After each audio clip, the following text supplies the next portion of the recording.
দর্শক এ নিয়ে বিস্তারিত জানাতে শহীদ মিনার থেকে সরাসরি যোগ দিচ্ছেন আমাদের সিনিয়র রিপোর্টার মাহমুদুল হাসান। মাহমুদ, এমপিওভুক্ত শিক্ষক কর্মচারীদের আন্দোলন নিয়ে বিস্তারিত কি তথ্য আছে আপনার কাছে?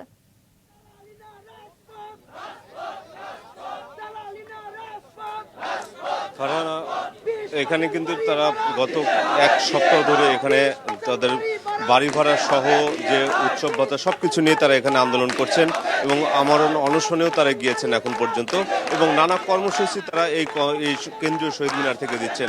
বিশেষ করে আজকে তারা কালো পতাকা মিছিল করেছেন। এখানে আপনি দেখবেন যে একজন এরই মধ্যে চুল কেটে এটা আসলে প্রতিবাদ করছেন। নানা ধরনের নানা মানুষ এখানে নানা শিক্ষকের নানা বিভিন্ন জেলা থেকে উপস্থিত হয়েছেন এবং তারা নানা ধরনের প্রতিবাদ কর্মসূচি পালন করছেন। কেউ স্লোগান দিচ্ছেন সরকারের বিরুদ্ধে, কেউ বলছেন যে তাদের দাবিটা বাস্তবায়নের জন্য যা যা করতে হয় তাদের করতে হবে। কেউ কেউ আবার তাদের পরিবারের সদস্যদের সন্তানদের নিয়ে এসেছেন এবং তাদেরকেও অনশনে রাখতে বাধ্য করছেন। এমনও কিন্তু আমরা দু একজনের সঙ্গে কথা বলেছি এবং তারা বলছেন যে আমরা তাদের সন্তানকেও এখানে তাদেরকে অনশনের কর্মসূচি হিসেবে তারা রেখেছেন।